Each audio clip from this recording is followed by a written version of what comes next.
It's car con carne. Let's eat in the car. It's car con carne.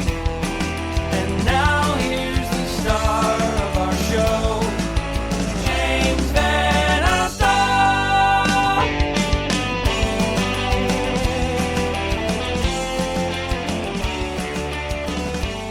Hey, welcome to Friday night. It is Car con carne. Still here in quarantine. I'm James Van Alstyne. And I mentioned this earlier this week, but Car con carne, this here podcast, very proud to be in a partnership with the Brent Sopel Foundation. Brent Sopel, Stanley Cup winner, all around good dude. Now, Brent Sopel, who's been on the show before, you may know he suffers from dyslexia, has for years, and he didn't realize what it was until later in life. And he started this foundation to help people, especially kids, struggling with dyslexia, and adults who are dealing with it. He's helping raise awareness. He's helping people live with this. And so Car con carne with the Brent Sopel Foundation will be starting a series of interviews done right here on Car con carne and on the Brent Sopel Foundation's page with big name celebrities, musicians, actors, athletes, people who've wrestled with their own dyslexia issues through the years. That's going to start up next week. I can't tell you more right now, but I promise you this is going to be amazing and inspiring too. So that really excited to be involved with everyone at the Brent Sopel Foundation. That aside, Car con carne is here tonight. I've said it before. I'm going to say it again. I'll say it till I'm blue in the face. Craft breweries are the indie rock of beer. I love supporting our local city and suburban craft breweries. And tonight I am joined by Cesar Marron, the head brewer, and Shawn Decker. They're both managing partners. Shawn Decker of Sketchbook Brewing. You know them in Evanston. You know them in Skokie. Gentlemen, welcome to Friday night. Nice to see you both. Good to see you. Good to be here. Yeah. Good evening. Here's the thing about Shawn's setup. His setup looks much more like a podcast studio than my setup. I feel like you should be hosting. Do you mind hosting? If it would be true if podcasts actually used modular analog synthesizers, but they generally don't. So, you probably have a better mic setup than I do. Well, let's just agree that podcasts should use them moving there forward. You go. All right. It would be an improvement, I'm sure. So Sketchbook Brewing, 4901 Main Street in Skokie, 821 Chicago Avenue in Evanston. Let's talk about the business. You opened 6 years ago? 6 years ago, exactly. Tell me your origin story. It was 6 years ago in November. So take me back. Tell me about opening the business, deciding we're going to plant our flag in this industry. We're going to do our thing. We are going to be Sketchbook Brewing. Oh my God. Yeah. Wow. There was a lot in there, including you reminded me, taking way back. Skokie was one of the places that I visited, the economic development, when I wanted to wanted to start a brewery somewhere, thinking only 1,500 square feet was enough. Just take it out of the garage. I just want to do this. My passion, at least at the time, was sharing what I made with other people. It wasn't for me to drink. It was good enough if I could drink it, but I couldn't drink all of it. And I remember talking to Shawn at the home brew club and said, it's hard to find a small space, because at the time Skokie said, no, we have 30,000 square feet spaces for you, $1 million a year. I'm like, no.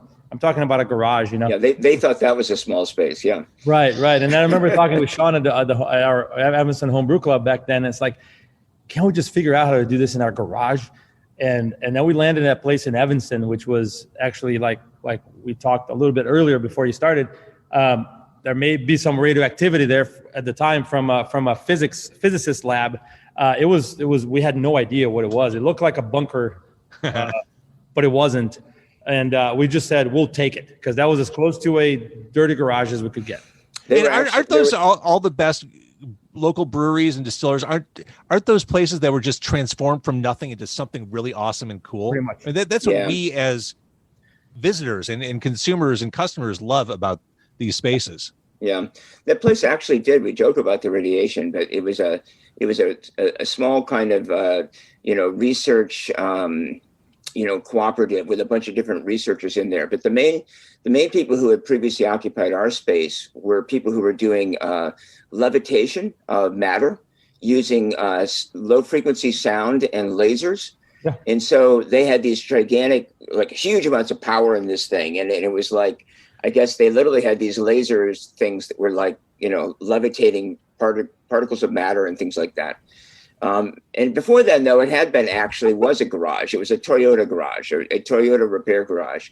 So it kind of was a garage that we moved into in the end. But I didn't know any of this. So you've got like the Manhattan Project. It was like the Manhattan Project. Yeah. Yeah. It's crazy. And for people who are listening after the fact, they couldn't actually see. I think my jaw was hanging down as you were telling that.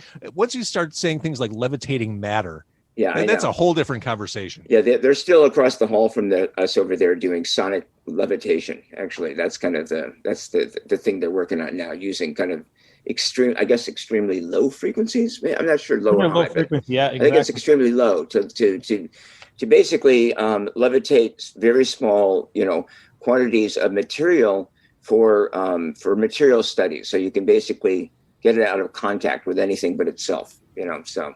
I just made a mental note to book those guys for the next podcast. Yeah, they would be pretty interesting, to tell you the truth. Yeah. And he's a big fan of Sketchbook, believe it or not. Oh, they were, yeah. We all are. Shawn Decker, managing partner of Sketchbook Brewing. So, all right. So you found that space. You found the space that you were looking for. Yeah. And then. But what's funny, I think, just to kind of follow up with what Cesar started there, was I think both of us were kind of imagining a brew system, because we're both home brewers. We've been brewing in our garage and basement, and we've been brewing in 15-gallon batches. And I think we were both kind of imagining equipment of sort of the size you could probably wrap your hands around, or at least both of us could, and we were imagining, like Cesar says, mostly just kind of sharing this with our community, much more than kind of starting a brewery, with a capital B. And so when we found this space, which was definitely bigger than our garages, this is a 2,000 square foot space, so it's not entirely small. And we kind of invested in enough equipment that it was actually was a real small commercial brewery, which is pretty new for us. So, and what year was this? 2014. So this is as the climate, the craft brewing climate is just exploding. It kind of had exploded. We caught it just before the end of the explosion, I would say. So, certainly highly competitive market when you decided to absolutely walk in. And so when you walk into a situation like that, there's got to be part of you that says, well, this may not work. This is a very busy industry to jump into. Can we do it? Were there moments of self-doubt? There were, yeah. There were people that you actually mentioned earlier that even looked at me and says, like, you guys are all smart. Why are you doing this? Yeah, we said that to ourselves a few times. but you did it. This is why I love these stories. This is why I love talking to craft brewers. It's your passion. You found a way to make your passion into your business. That's it. That's the inspiration. That's the proverbial American dream, as I understand it. But James, there's kind of an interesting thing about the way we did this. So, there's a couple of ways to start a brewery. One is to go out and get a bunch of capital together and a bunch of money and a bunch of investors, and and kind of start big and basically have deep enough pockets that you can kind of build your business up and do it that way. The way we started, though, was the opposite. We basically got some family members and some friends to loan us enough money for a small stake, in the company, to kind of bootstrap this thing. And we started pretty small with a lot of community involvement with a members thing. And we'll talk about that in a minute. Mm-hmm. But basically, when we first started, we didn't have much capital at all. And we started insanely small. Everyone called us a nano brewery, but I think that was probably actually bigger than the mark. We were so small. We were tiny when we first started. All right, so let's talk about the community. Let's talk about, for those of us who live in the digital space, we see Kickstarter, we see Patreon, we see crowdfunding and community-supported efforts all the time. This is a brick-and-mortar manifestation of that. Right. Because it has to be, right? We're talking about something that is, in the end, it's still manufacturing. Whether you're doing 30 gallons, 2 barrels, 10 barrels in a 1,000 square feet or 15,000, it still has to follow the same ins and outs of a manufacturing facility. But back to the community part of it, like Shawn was saying, the beginnings of it was like, if we had to involve our group of homebrewers that were tight to us, still are, and the community around it, both from a survival, obviously, like, because if we know they're here, they want us here, then we already have a community that will come and buy our beer. And then the Kickstarter came in like that. One of the great things about the Kickstarter, not only worked, it wasn't without a cringe. Like, we were like, is this going to work? Are we going to get funding, or is this going to be we didn't get it, let's not even start this? But we did get it when we did the first round, and we got 250 customers, basically, right? 250 people at the time. I remember that number. That's a lot. That's a lot. Here is money for you to start this. I want it, and I will be there when you open. Yeah. So that was a huge boost of confidence to say, like, oh, great, now what? Now we need to make product for these people. The other thing is, with that Kickstarter, I remember we hit our goal. I think it was just slightly more than 24 hours into the Kickstarter.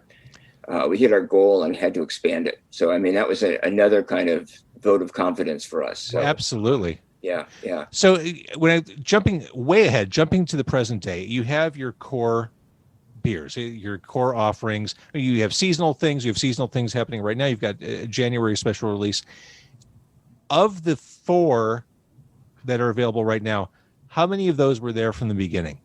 And if they were there in the beginning, how much has the recipe changed since then? So we had we did have a few of those, but only 2 actually. 3 really from the get-go. The Orange Door was not around until I don't know. That was pretty early. But it was our 12th recipe. That's the number I know, because here's how we're very naive about all this, right? We're like, we want to kind of create this space for people to come in. It's kind of like back in the 1800s, where every village had their bakery, their butcher, and their brewery. So I remember thinking, like, why do we need to make an IPA? There's a bunch of good IPAs out there. Well, people would come around and say, like, you don't have an IPA? They would go out and leave.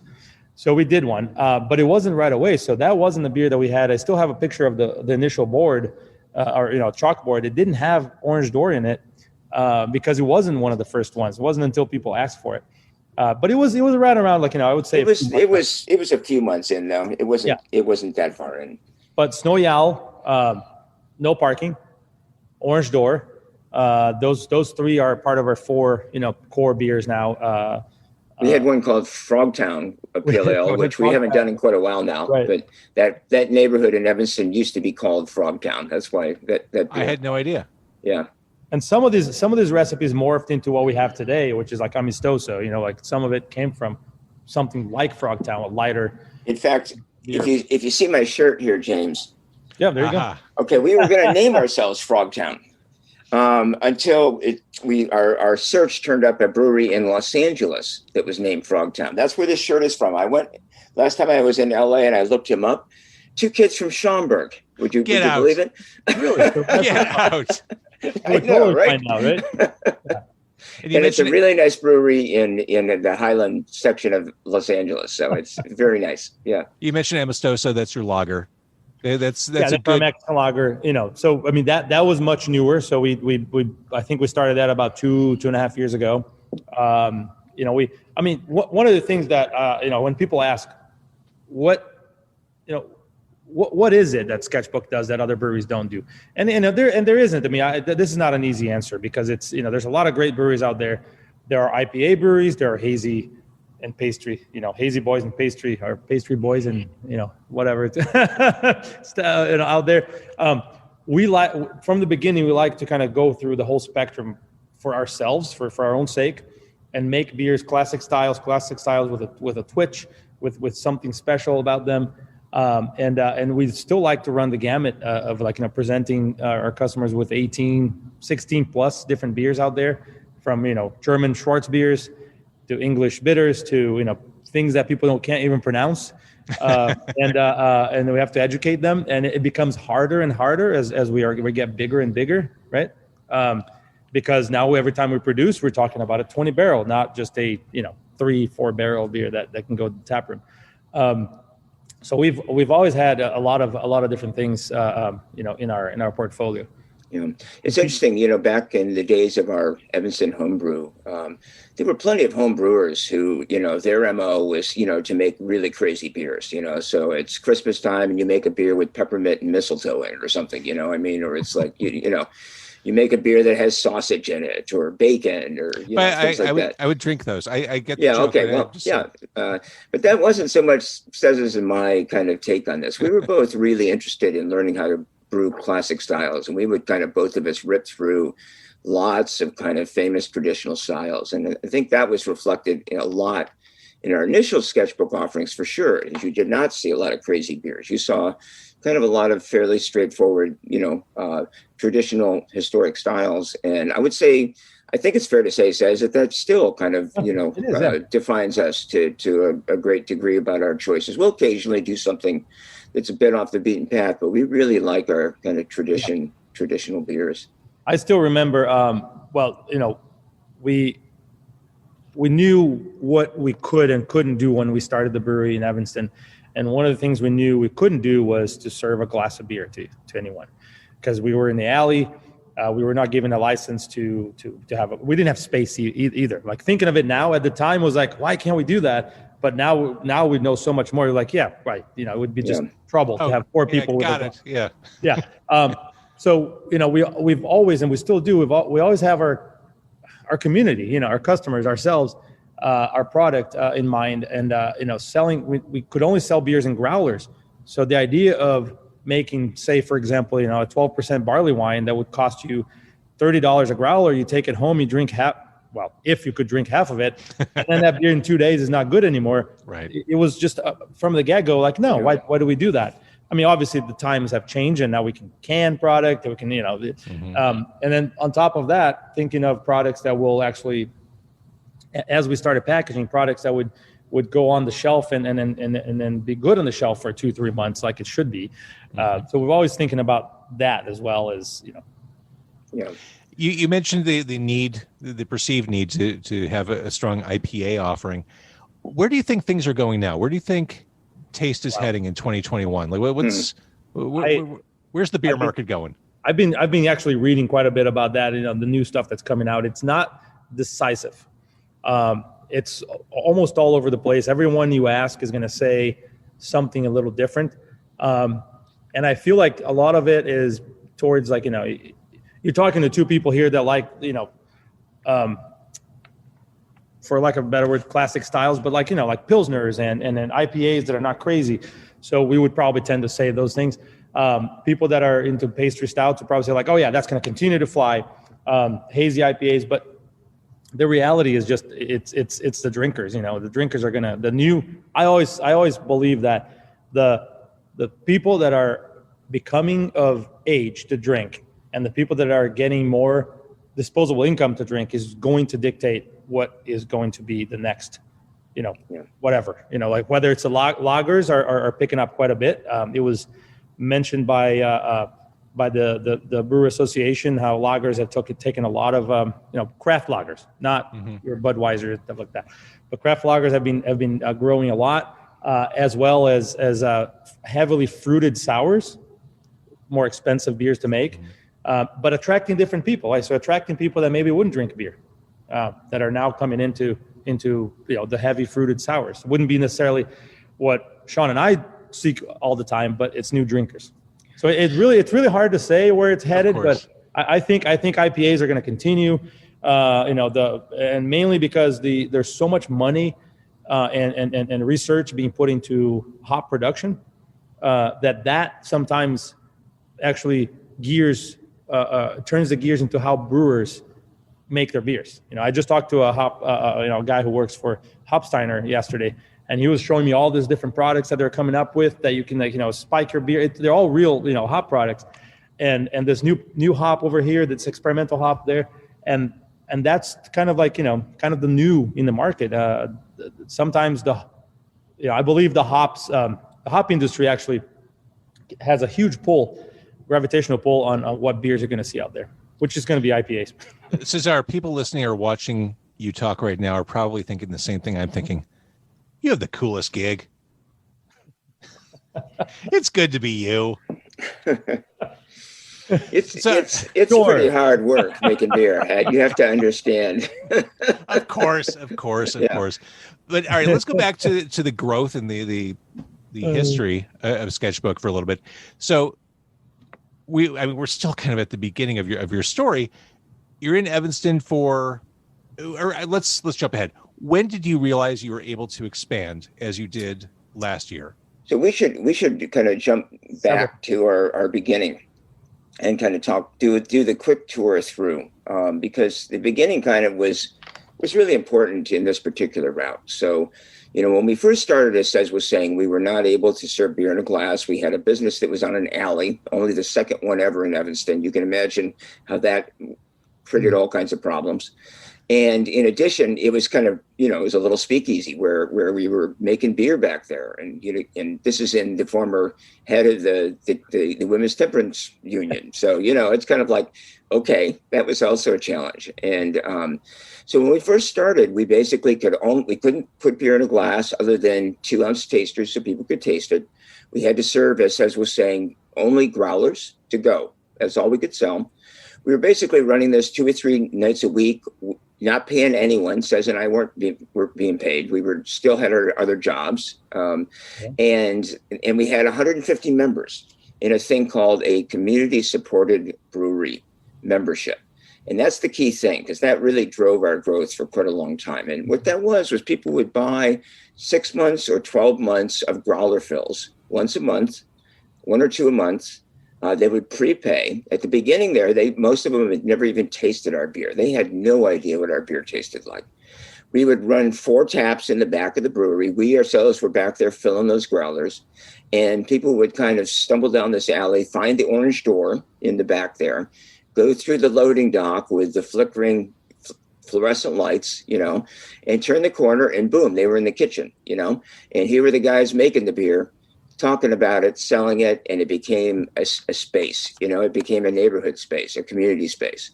That was really special. And that basically kept expanding and expanding and expanding till at some point when we would be back there, it was a destination. It was no longer for members picking up things. It was people coming back there and nursing their 2-ounce pours to taste what beer they wanted to take home, and hanging out for half an hour, and at that point, we needed a tap room, right? So that was kind of when we just very luckily got the tap room space at the front of the building. In getting a tap room, we now needed a lot more beer. And that's the point at which we then expanded. Our first expansion of brewery equipment was at that point. Yeah. And so that was it was organic. We essentially kind of responded to our community in a lot of ways. And when the community got big enough, that's when we made the first move, essentially, to that tap room. Which then we expanded just along with the move to Skokie. So I love that. And so you expanded to Skokie, this lovely space by Main and Grosse Pointe in Skokie. That was completed last July or August? We opened the tap room August 31st. We started brewing there, what was it, 2 months before then, I think? June 6th was our first tap room. Yeah. You have to understand, all the months blur together. So July, August, September, they're the same month in 2020. Yeah. I have no sense of time or calendars anymore. We feel the same. So, I mean, no secret, last year was a dumpster fire full of challenges. Yeah. Opening this space, getting it off the ground during the pandemic, how challenging was that? And after it was done, how hard did you exhale?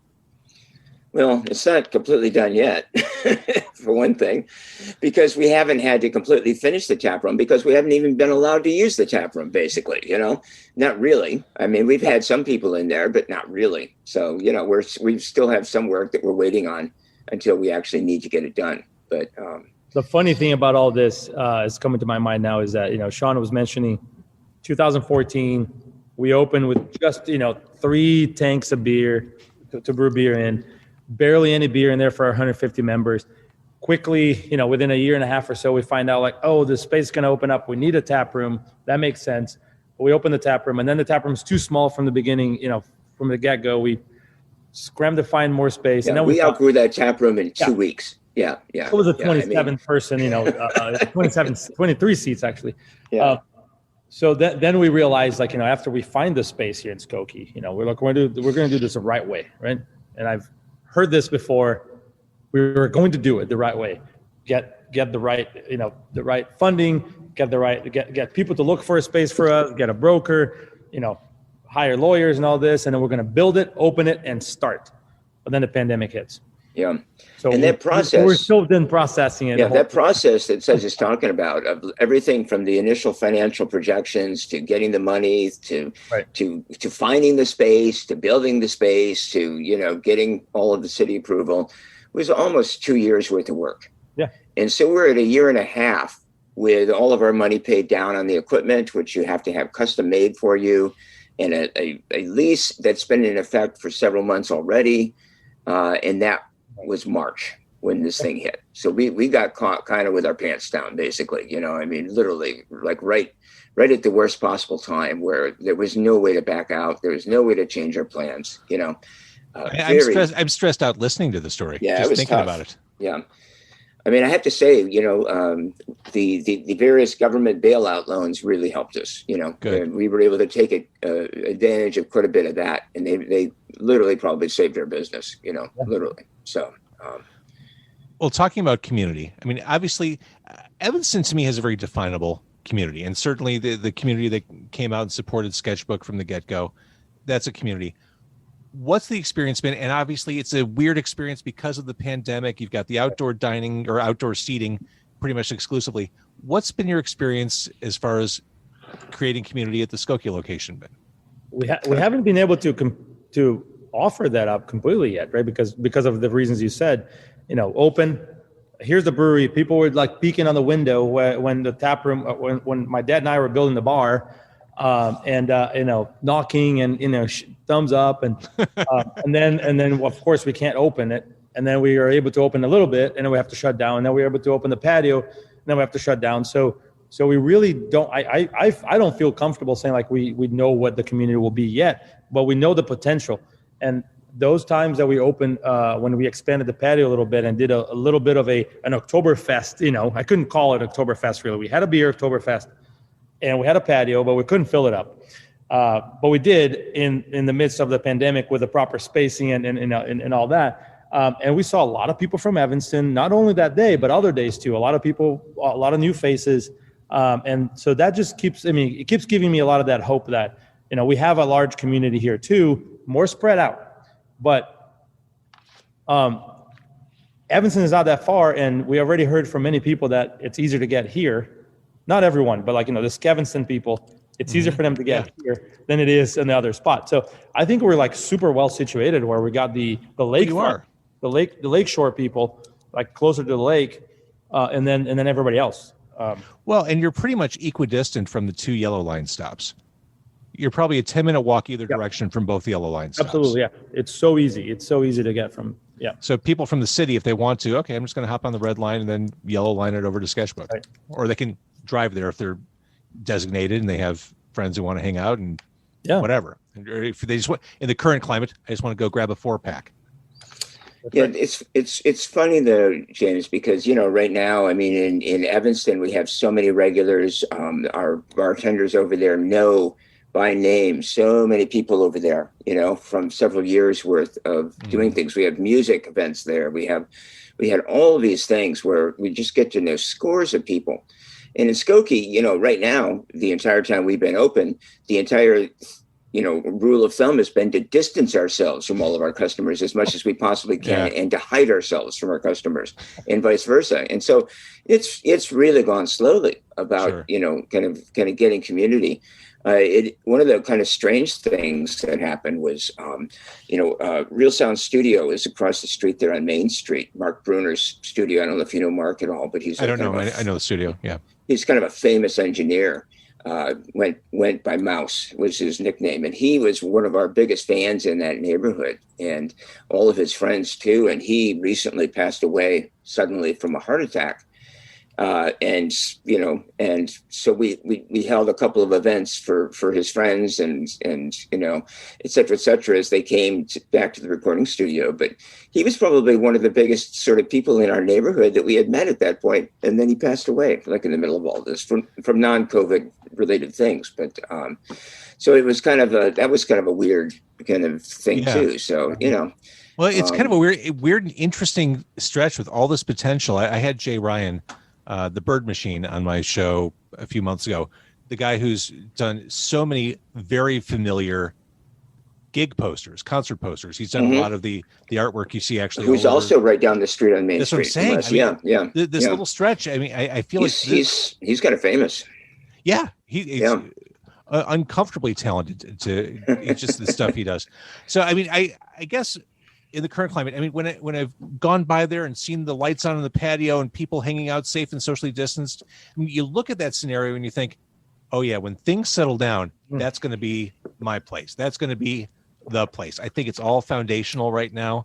Yeah. And in the next few months, just keep it moving forward, and then it's just going to be bananas. We are so excited about the unfolding that is bound to happen here at some point. Maybe this summer, sometime this summer, late summer, early summer, whatever. We are so excited about that. So we're talking already about kind of expanding our patio and the outside seating because we know that's been so popular. Once again, we're kind of responding to what people are saying that they really want, and we can see, how popular it is already. And starting to do music, all of these things we're really excited about getting going, at that space. We want to just host a lot of community things. That's kind of what we want to do. So it's a starter beer for Sketchbook. If someone wanted to just try something, if you want to bring in the general public, would it be no parking? Would it be Amistosa? What would be the good those two gateway are, beer? Yeah, those two are great gateway beers. Easygoing, not hop on their face, bitter bombs. No parking, definitely got good hop presence to it, but a pale ale in that sense.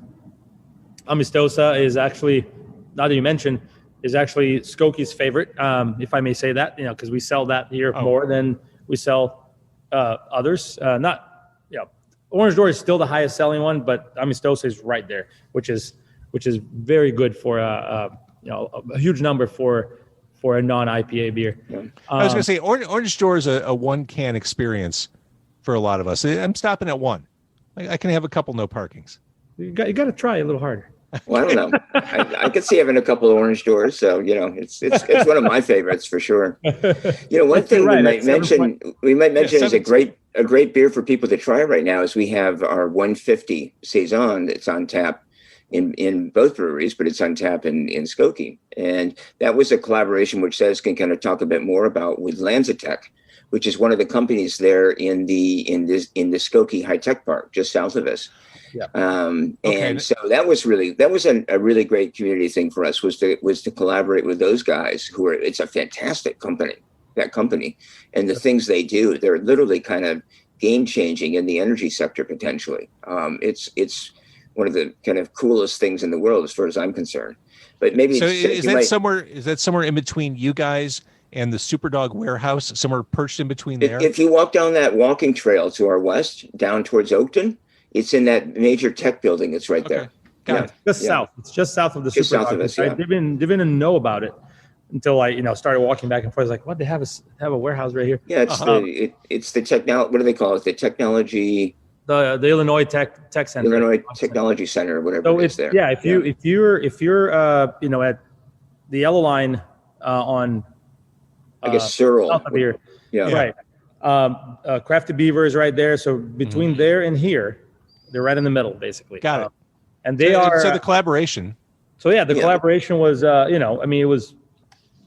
I guess long story short, we met those guys, some of them before we opened here last year in their the year before last, 2019, in their one of their holiday parties. It was actually we were judging a homebrew contest that they were having.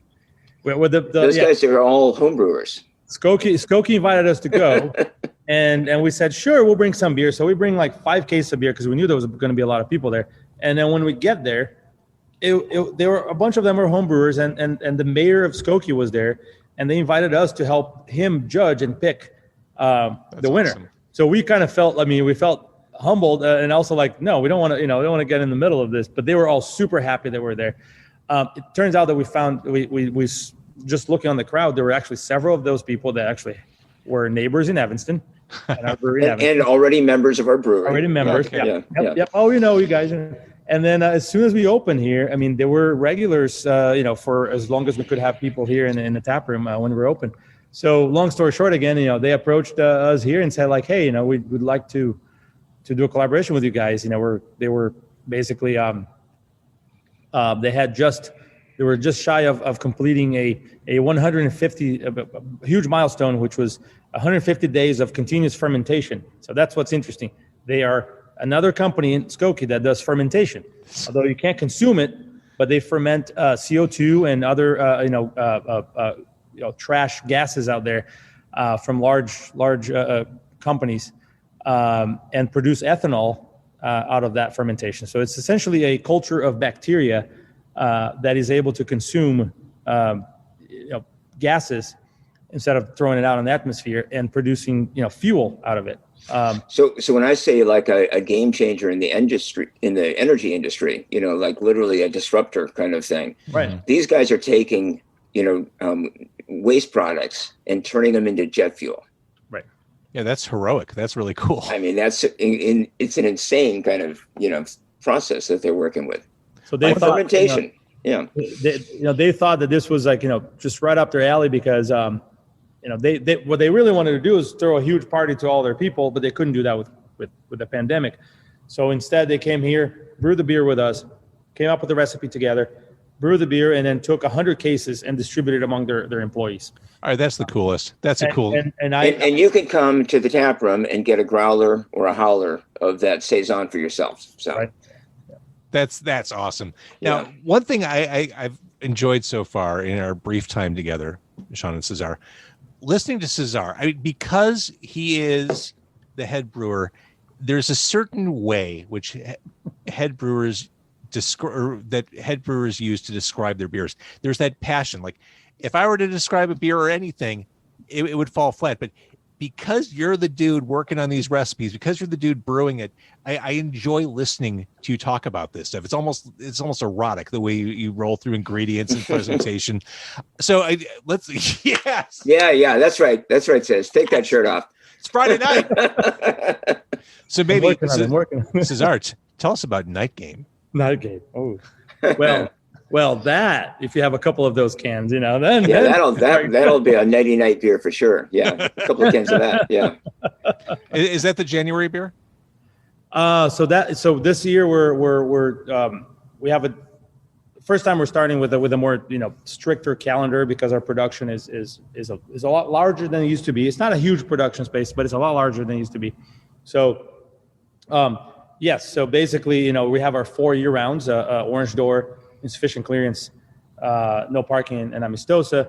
And then a Night Game is basically like part of our specialty beers. So we're going to have Night Game January, February, and then we're going to have Hop Thirsty Void, which is a double hazy for the next 2 months. And then, so basically we're going to have Night Game in 2 quarters of the year. Now, for those of you guys listening, we already had a couple people that freaked out when they saw that calendar. It's like, wait a minute, I love Snowy Owl. You're telling me that we're only going to have that once a year? The tap room is going to have those beers most of the time, if not all the time. Yeah. Right. Yeah. I mean, that's why we invested on having 26 taps in Evanston, 20 taps in Skokie.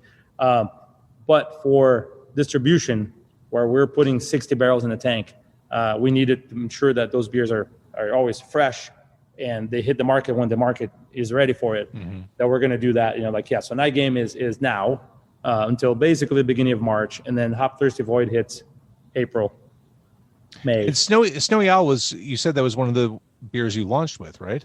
Yes. Oh yeah. Yeah. That was one of the first ones. That was actually an old homebrew recipe of mine. So I'm a bird watcher also. So anything that's named for a bird, generally speaking, is probably had its source in my basement at some point. So that's amazing. But all right, particularly Snowy Owl. No parking was kind of a vestige of one of those, but Snowy Owl would definitely be the one that's probably retained, like at least reasonably close to my original recipe. A lot of them have definitely changed over the time, but so one thing though, we should go back to Night Game really quickly though, because there is one little bit of the story about that name, which despite Cesar's taking his shirt off over there, which it doesn't really have anything to do with that, which is that we made this beer, which was an 8.8%, ABV beer, a strong beer, and because of the hopping was pretty strong on it too, we ended up with 88 IBUs worth of hops. And obviously, once we saw that those numbers were close, so the recipe got tweaked in order to do that. We had no idea, though, until I think it was Amy, who is Cesar's partner's father or uncle or somebody, says to us, well, that August 8th, 1988 was the first night game at Wrigley Field. That's crazy that all came together. And so we named it Night Game, basically, based on that. So that was kind of what Night Game comes from, was the first night game at Wrigley Field. Kind of speak to our no matter what, it may not be, moving sacks of grain or brewing 5 gallons of beer at a time to fill a barrel. But the community is still very involved. I mean, it's still in the naming of the beers. And that's a great example. I mean, I'm from Brazil originally. Baseball was not something I even grew up with. So I had no idea about this. So, in creating the beer, that wasn't the beginning of it. We created an easy drinking double IPA that wasn't too sweet. In fact, it's actually lighter. It feels lighter to your mouthfeel than Orange Door does, which is kind of dangerous. That may be dangerous, I should say. So when it was just kind of like a little bit like, well, yeah, let's make those numbers look really cool, like 8.8%, 88. Right, exactly. Yeah, we had no idea why we were doing it at the time. Yeah, and then I bring some of that. I don't think we even had the beer yet. It was in the tanks. I bring that up in my wife's family Christmas party. Whenever that was, 17, maybe 16, 17. Probably. 17, and her dad, my father-in-law just says like, actually, no, it wasn't him. It was her uncle Dave, who loves night game. Dave, okay. He said, your father-in-law just said you should name this night game. And I'm like, okay. And he's like, you don't know why? And I'm like, no. I'm from Brazil. No, I don't know. Dude. Isn't that funny? But I think it kind of says something about us still, which is that, we don't do market research on names. We don't go out and kind of, have panels and things like that review them. Our names are mostly kind of crowdsourced, and they come from our community and things like that. So, yeah. Well, I think you guys are awesome. And I think it really, pandemic be damned, it is onward and upward for Sketchbook. Absolutely. 821 Chicago Avenue in Evanston, 4901 Main Street in Skokie. Guys, thank you so much for spending Friday night with us. Absolutely. We love what you're doing. We look forward to seeing you in the tap room. So sitting down with a beer. Yeah.